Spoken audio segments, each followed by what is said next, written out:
Meu nome é Ethan Drey. Tenho 50 anos e até pouco tempo atrás era o arquiteto sênior de sistemas na Veltria Housing, um cargo que ocupei por quase 2 décadas, 18 anos para ser exato. Isso é quase metade da minha vida dedicada a uma única empresa, uma única missão, uma única crença de que aquilo que estávamos construindo fazia diferença. Quando entrei na Veltria lá em 2007, a empresa ainda estava engatinhando. Éramos apenas alguns apertados em um escritório minúsculo em Mississauga, com laptops ultrapassados, internet instável e financiamento mais instável ainda. Mas havia algo naquela visão, em usar a tecnologia para tornar minha habitação mais acessível e eficiente, que me conquistou. Eu não fui apenas o primeiro contratado de TI, eu era o departamento inteiro, desde configurar roteadores até escrever os primeiros scripts de back-end que gerenciavam os bancos de dados de inquilinos e os sistemas de pagamento. Eu fiz tudo. Eu construí a base digital do que mais tarde se tornaria um dos nomes mais reconhecidos em infraestrutura habitacional no país. Com o passar dos anos, à medida que a Veltria crescia, meu papel também evoluía, né? Saí do código direto para projetar sistemas em larga escala, plataformas de cobrança, portais internos, integrações logísticas, protocolos de recuperação de desastres. Minhas impressões digitais estavam em tudo e eu não construí apenas sistemas, construí uma cultura, mentorei engenheiros juniores, treinei gerentes nos fundamentos da tecnologia e desenvolvi manuais internos que ainda são usados até hoje. Por isso eu não vi aquilo chegando. Era uma quinta-feira, chuvosa, típica primavera em Toronto. Fui chamado para uma reunião. O RH e nosso novo CTO, Graham Lewin, já estavam na chamada. Graham foi direto ao ponto, tinha uma folha à sua frente, provavelmente algo que algum consultor preparou. Ethan, ele disse, não é nada pessoal, é um realinhamento estratégico. Seu cargo está sendo encerrado com efeito imediato. Pisquei. Achei que tinha ouvido errado. 18 anos e eu estava sendo dispensado, como se tivesse derrubado café no teclado de alguém. Perguntei, é só isso? Depois de todo esse tempo? Ele se remexeu visivelmente desconfortável. Você fez um excelente trabalho, mas com os salários atuais e as funções sobrepostas no departamento, acreditamos que podemos gerenciar suas responsabilidades com uma abordagem em equipe daqui para frente. Tradução, eu custava caro demais e acharam que podiam me substituir. Sem plano de saída, sem transição, apenas algumas semanas de rescisão e uma carta genérica me agradecendo pelas contribuições. O que doeu não foi só a demissão, foi o quão frio e impessoal tudo pareceu.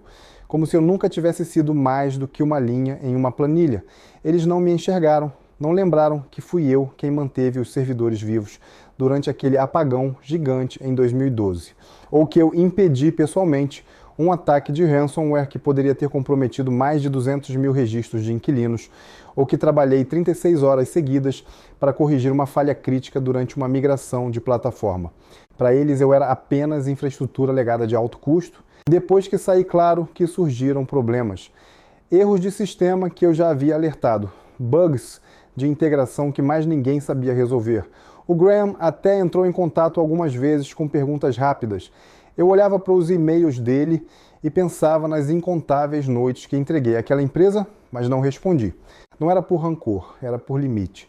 Pela primeira vez em 18 anos, eu não era o responsável por apagar os incêndios deles. No começo, o silêncio foi sufocante. Eu não sabia quem era sem a Veltria, perdi aniversários de casamento, até a última visita do meu pai ao hospital, porque achei que minha lealdade importava, que eu seria lembrado. Achei errado. Mas agora estou construindo algo novo, atuando como consultor para startups que querem mais do que tecnologia chamativa, querem sistemas sustentáveis. Sistemas que duram, trago 2 décadas de experiência prática e não deixo mais ninguém me dizer que sou caro demais quando sou o motivo de metade da plataforma deles. Continuar no ar? Ainda penso na Veltria, às vezes, na equipe, nos engenheiros que mentorei, no legado que deixei no código deles, mas da empresa não sinto falta, não mais. Dei a eles os melhores anos da minha vida profissional e em troca recebi uma planilha e um aperto de mão. Mas tudo bem. Porque aqui está o que aprendi. Lealdade só tem valor quando é mútua e respeito. Esse não deveria precisar ser conquistado 2 vezes. Depois que deixei a Veltria, veio um silêncio estranho. Nada de notificações no Slack, às 2 da manhã, ninguém ligando para perguntar por que o painel de cobrança estava lento.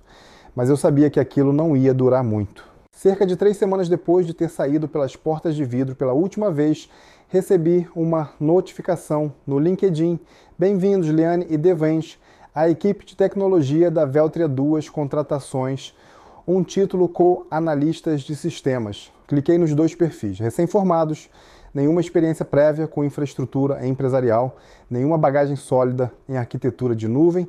A Liane tinha trabalhado em alguns aplicativos móveis.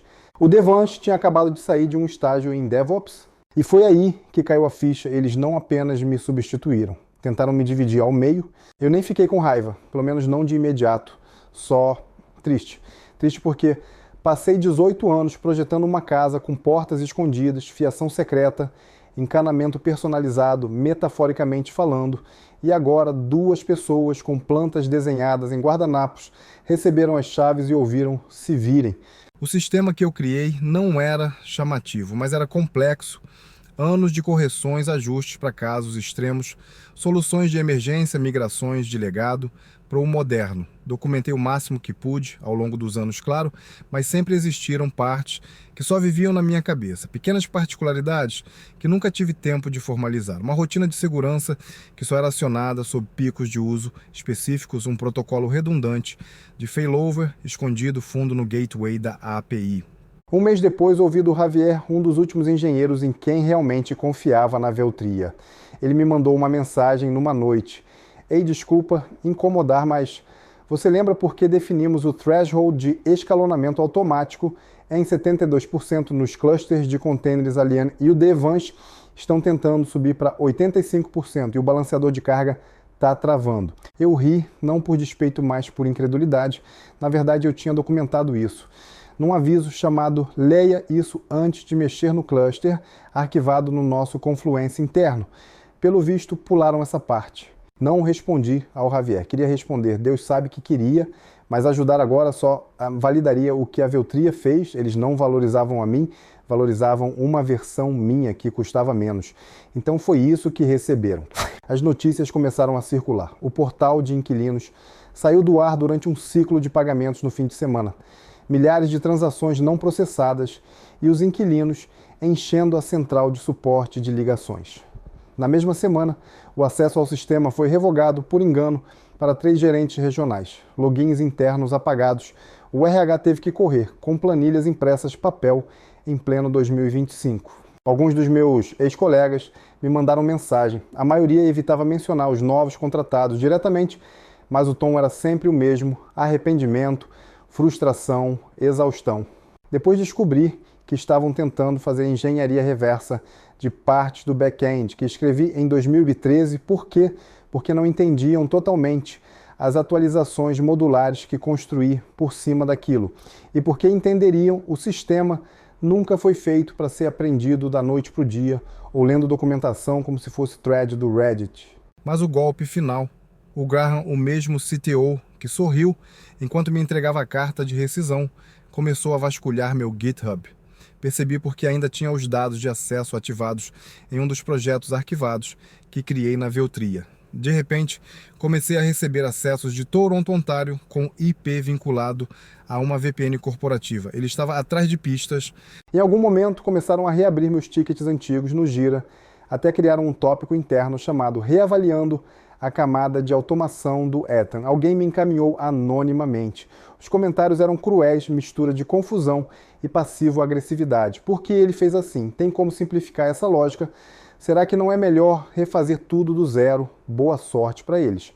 Veja bem, eu não deixei o sistema complicado por diversão, fiz ele resiliente, flexível, escalável. Tinha que ser porque a Veltria mudava de rumo a cada 6 meses. Num ano, éramos uma empresa de tecnologia para imóveis. No seguinte, estávamos mexendo com analytics de habitação, com IA. A cada virada, eu me adaptava silenciosamente, confiavelmente. E agora estavam tratando essa resiliência como um incômodo, como se eu tivesse sido inteligente demais para o meu próprio bem. E sabe qual é a ironia? Eu costumava me preocupar que se um dia eu saísse, o sistema iria desabar, que eu estaria condenando a empresa. Parte do motivo pelo qual fiquei tanto tempo era culpa mas vendo ele se debatendo, tentando colar os pedaços com fita adesiva e estagiários, percebi algo libertador. Nunca foi meu trabalho carregar eles nas costas. Meu trabalho era construir algo grandioso e eu construí. Se eles saberiam manter, nunca foi responsabilidade minha. Numa noite recebi outro e-mail do Graham, curto e desesperado. Oi, Ethan. Você consideraria voltar num contrato de curto prazo só para ajudar a estabilizar algumas coisas? Não respondi. Em vez disso, me servi de uma bebida. Sentei na varanda, observei as luzes da cidade piscando e vibrando. Pela primeira vez em muito tempo, eu não estava preso a um sistema, a uma crise ou a uma empresa que me via como descartável. Eles acharam que podiam me substituir por 2 pessoas e um caderno de anotações. Acontece que a experiência não se terceiriza. Meu nome não estava em nenhuma parede da Veltria, nenhuma placa, nenhuma foto emoldurada de funcionário do ano, nenhum retrato no corredor. 18 anos de suor e sistemas e nenhuma vez pedi os holofotes. A verdade é que eu nunca precisei de reconhecimento. Não de verdade. Eu era o cara que mantinha as engrenagens girando, não aquele que subia no palco. Era eu quem consertava servidor quebrado do quarto de hotel, nas férias, quem depurava uma API com erro durante a semana do funeral do meu pai. Sim, isso aconteceu. Eu fazia isso porque acreditava na missão, acreditava em nós. Mas o que eu não enxergava naquela época era o seguinte: lealdade sem respeito é só servidão. Demorou para cair a ficha. Foi preciso sair e vê-los tropeçar sem mim para entender. Depois da tentativa sem graça do Graham de me trazer de volta, o tom da abordagem mudou. Uma semana depois, ele mandou outro recado, dessa vez pela assistente executiva dele. Olá, Ethan, será que você consideraria um contrato limitado, apenas consultoria, claro, horários flexíveis, pagamento generoso? Por favor, diga o que seria viável para você, sem pedido de desculpas, sem assumir nada, só um suborno disfarçado de cortesia. E ignorei. Eles não me queriam uma solução. Queriam levantar o capô e me ouvir explicar quais fios não cortar. Eu não ia dar esse gostinho. Aí veio o golpe final. Numa manhã recebi um e-mail do novo CEO, não era o Graham, era um tal de Lucas Carr. Eu o tinha conhecido uma vez brevemente numa reunião do conselho, 5 anos atrás. Na época, ele era um consultor estratégico cheio de jargões e prazos impossíveis. Agora estava no comando. O e-mail dele era mais longo, cuidadosamente escrito. Ele tinha ouvido sobre minha saída e lamentava profundamente a perda de alguém com um conhecimento histórico tão valioso. Me convidou para almoçar, só uma conversa, segundo ele, sem pressão. Não respondi de imediato. Deixei o e-mail ali parado na caixa de entrada, como um peixe observando a isca. Mas no fim a curiosidade falou mais alto, tá? Não porque eu cogitasse voltar, mas porque queria olhar nos olhos dele e ver se ele realmente entendia o que estava pedindo. Então eu fui. Nos sentamos em um bistrô minimalista no centro, azulejos brancos e garçons silenciosos. Lucas era carismático, ensaiado, daqueles que usam expressões como sinergia, cross-funcional, sem ironia. Só ouvi elogios ao seu trabalho, ele disse, enxugando o canto da boca com o guardanapo. Ainda usam seus playbooks de DevOps como referência. Sorri com educação, é mesmo? Ele se inclinou, a voz mais baixa. Gostaríamos de trazê-lo de volta como consultor. Você não estaria sozinho.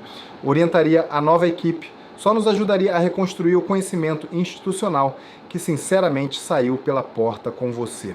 Lá estava. A verdade por trás do convite não era sobre honrar minha contribuição, era sobre recuperar o que perderam. Recostei na cadeira e perguntei por que eu voltaria. Lucas piscou. Perdão. Porque, repeti, eu voltaria para uma empresa que me tratou como peça de motor velho.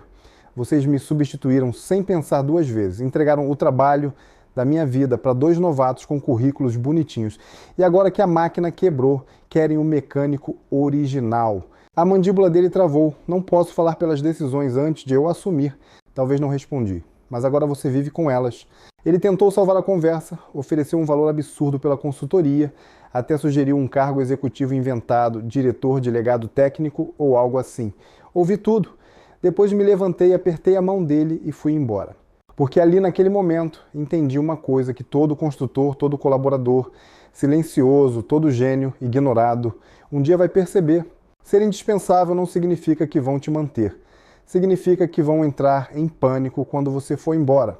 E foi o que aconteceu. Nos 2 meses seguintes, assisti de longe enquanto a Veltria se debatia. O EPP dos inquilinos continuava com falhas, as integrações internas viviam quebrando, um dos principais servidores regionais, ficou fora do ar por 9 horas porque alguém esqueceu de renovar o certificado SSL, algo que eu já tinha automatizado 5 anos antes. Era para eu sentir prazer, em parte sentir. Mas lá no fundo, o que veio mesmo foi validação. Por muito tempo duvidei de mim. Achei que talvez fosse drama apego demais, orgulho ferido. Mas não, eu era só humano. Um adano que entregou os melhores anos da vida a uma máquina que nem disse obrigado quando ele se desconectou.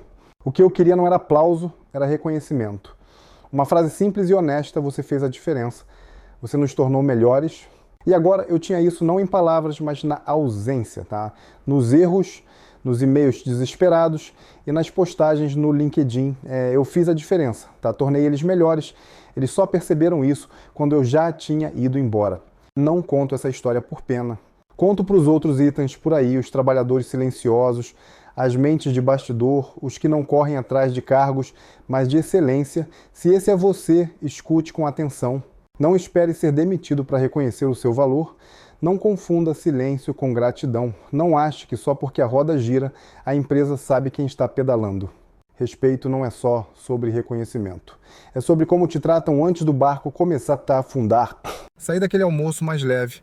Não porque tivesse outro emprego ou um plano mirabolante, mas porque finalmente entendi. Nunca precisei que a Veltria me reconhecesse. Eu só precisava parar de entregar minha lealdade para quem não merecia. Meu nome é Ethan Drey, e quando a Veltria bateu na minha porta pela terceira vez, eu já tinha seguido em frente. Não estava mais amargo, nem com raiva. Tinha chegado àquele lugar raro e silencioso, onde a decepção vira distância e o peso do passado já não arrasta atrás de você como uma corrente enferrujada. Eu tinha começado a trabalhar como freelancer, contratos pequenos, nada de grandioso, ajudando empresas de médio porte a modernizar suas arquiteturas. Voltei a colocar a mão na massa, voltei a construir e, mais importante que tudo, voltei a escolher com quem queria trabalhar. Foi aí que chegou a mensagem do Graham. Não da assistente, não do Lucas, nem de algum redator fantasma do RH assinando sentimos sua falta genérico. Foi do próprio Graham? O e-mail era curto, sem assunto, só isso. Ethan, te devo uma conversa de verdade, sem propostas, sem amarras, só um café e honestidade. Você escolhe o lugar, G. A primeira reação foi deletar. Era o mesmo homem que me deixou sair sem dizer uma palavra. O mesmo CTO que me trocou por 2 engenheiros juniores, porque nas palavras dele, a empresa precisa de energia nova, o cara que nem mandou um e-mail de despedida, muito menos um obrigado. Mas algo estranho aconteceu, eu hesitei, tá? Não porque queria encerramento, isso eu já tinha conseguido por conta própria. Hesitei porque no fundo, uma parte de mim se perguntou: será que ele finalmente vai admitir? Nos encontramos numa quarta-feira chuvosa, à tarde, num café, escondido longe da torre da Veltria. Cheguei antes meio esperando que ele não aparecesse, mas 10 minutos depois, lá estava ele, um pouco mais pesado, passos mais lentos, fios grisalhos começando a invadir a barba. Parecia cansado. Oi, Ethan, ele disse, estendendo a mão. Apertei em silêncio. Ficamos calados por alguns segundos. Ele pediu um café preto. Fiquei com um chá. Então, para minha surpresa, Graham se inclinou, me olhou direto nos olhos e disse: eu caguei tudo.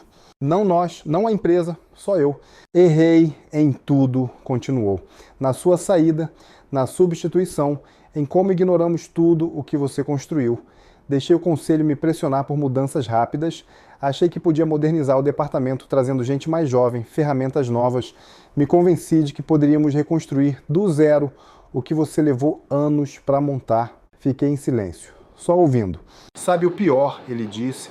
Nem percebi o que perdemos até os sistemas começarem a quebrar. E mesmo assim, culpei as ferramentas, os processos, qualquer coisa menos a mim. Mas a verdade é que perdemos nosso alicerce no instante em que você saiu. E ali estava o pedido de desculpas que eu jamais achei que ouviria. Ele não me ofereceu um cargo, não tentou me vender uma volta, só ficou ali do outro lado da mesa, finalmente consciente do que deixou escorrer pelos dedos. Eu poderia ter despejado tudo, poderia ter listado cada descaso, cada fim de semana que trabalhei enquanto ele jogava golfe, mas não fiz, não tinha mais nada a provar, nem mágoa para queimar. Olha, eu disse, enfim, eu não saí porque estava com raiva, saí porque virei invisível. Ele assentiu com os olhos baixos. Você me disse uma vez que lealdade é aparecer, continuei. pois eu apareci por 18 anos. Resolvi problemas que ninguém entendia, treinei 3 gerações de engenheiros, segurei o back-end com fita adesiva e código. E no dia em que precisei que alguém falasse por mim, ninguém falou. Ele olhou para mim e pela primeira vez em anos vi algo nos olhos dele que não via há muito tempo: remorso. Não espero perdão, disse ele. E sei que não posso mudar o passado, mas precisava dizer. Você merecia mais? Ah, senti, eu sei. Ficamos em silêncio por mais alguns minutos, ouvindo a chuva batendo na janela. Então Graham se levantou, deixou uma nota de 20 na mesa e disse: obrigado por ter vindo. Não o impedi de ir embora. Fiquei ali mais um tempo, tomando o resto do chá, deixando tudo assentar. O pedido de desculpas não mudou com o passado, mas fez algo que eu não esperava: fechou o ciclo. Não porque eu precisasse da validação dele, mas porque ele precisava dizer e eu precisava ouvir. Saí do café mais leve do que entrei, e enquanto caminhava pela calçada molhada, percebi mais uma coisa. Respeito nem sempre vem quando você quer, mas às vezes ele te encontra quando você já se encontrou. A Veltria acabou se estabilizando, contrataram um novo diretor de DevOps, reconstruíram parte do stack que eu tinha feito do zero. Não são mais a empresa que ajudei a criar e tudo bem, devem ser outra coisa agora, e isso também é crescimento. Quanto a mim, não voltei, nem cogitei, mas recebi um e-mail de uma das engenheiras juniores que me substituiu. Ela escreveu: tenho estudado a Taba arquitetura que você criou, é incrível como tudo é tão elegante, espero um dia conseguir construir algo com metade da estabilidade. Obrigada por deixar um legado tão claro, tá? Tetralierat. Aquilo significou mais para mim do que qualquer título, qualquer salário, qualquer contraoferta de última hora, porque não era sobre nostalgia ou arrependimento, era sobre legado. Um legado não construído com aplausos, mas com maestria silenciosa, com presença, com fazer o trabalho certo mesmo quando ninguém está olhando. Então não o nome de Ethan Drey nunca foi gravado nas paredes da Veltria, mas em cada linha de código que ainda roda hoje, em cada processo que continuam usando porque simplesmente funciona, minhas digitais estão lá. Esse é o tipo de reconhecimento que ninguém pode tirar. Sou Ethan Drey. A essa altura você já deve ter ouvido falar sobre os anos que passei construindo o back-end da Veltria, as madrugadas em claro, as batalhas com o sistema, a demissão repentina e aquele pedido de desculpas que veio tarde demais do Graham. O que você não ouviu ainda é o que aconteceu depois. Depois daquela conversa no café com o Graham, eu percebi algo importante. A Veltria já não era mais meu lar, na verdade não era fazia tempo, mas mais do que isso, enxerguei com clareza como eu vinha me definindo há anos pela empresa onde trabalhava, pelos projetos que liderava, pelo legado que deixava. E aí estava o problema. Porque quando você amarra seu valor pessoal tão fortemente a um lugar ou a um cargo, você esquece quem é fora disso. Então eu recuei. Vendi meu apartamento no centro, empacotei minha vida e me mudei para uma cidade menor, a algumas horas dali. Um lugar mais calmo, um lugar que não carregava o eco das torres de vidro da Veltria, nem o zumbido constante das salas de servidores. Um lugar onde eu pudesse pensar. Comecei de novo como freelancer, no início apenas trabalhos pequenos ajudando negócios locais a modernizar sua infraestrutura de TI, criando sites para startups, mentorando um punhado de jovens engenheiros sedentos por aprender. Foi uma experiência humilde. Eu já não era mais o cara com todas as respostas, tive que reconstruir minha confiança do zero, mas foi aí que a mágica aconteceu. Freelancing me deu liberdade. Pude escolher projetos que me empolgavam, que me desafiavam de maneiras novas. Trabalhei com ONGs, artesãos locais, grupos comunitários. Pela primeira vez em muito tempo vi a tecnologia não como uma engrenagem corporativa, mas como uma ferramenta para ajudar pessoas reais a resolver problemas reais. Também comecei a fazer trabalho voluntário. Entrei para um programa de mentoria em tecnologia voltado para jovens de grupos subrepresentados. Ver aqueles adolescentes descobrindo a programação pela primeira vez, ver o brilho nos olhos deles quando conseguiam resolver um problema difícil, me lembrou por que entrei nessa área. Não foi pelo prestígio, não foi pelo salário, foi pela alegria de criar, aprender e compartilhar conhecimento. Um projeto em especial ficou marcado. Uma pequena ONG voltada à saúde mental me procurou com um desafio. Eles precisavam de uma plataforma segura, fácil de usar, onde as pessoas pudessem compartilhar suas histórias de forma anônima e acessar recursos de apoio. Não era sobre funcionalidades brilhantes ou crescimento viral, era sobre confiança e acolhimento. Passei meses desenhando e programando essa plataforma do zero, garantindo que cada linha de código respeitasse a privacidade e a dignidade dos usuários. Quando lançamos, o retorno foi enorme. As pessoas agradeciam por termos criado um espaço seguro, um lugar onde podiam ser ouvidas sem julgamento. Esse projeto me lembrou que minhas habilidades podiam fazer diferença fora das salas de reunião e dos relatórios trimestrais. Que meu trabalho podia ter significado não só métricas. Foi nessa época que comecei a pensar em escrever. Eu já mantinha um diário há anos, anotando não só questões técnicas, mas reflexões sobre liderança, fracasso e resiliência. Uma noite depois de uma sessão de mentoria especialmente inspiradora, decidi transformar esses pensamentos em posts para um blog.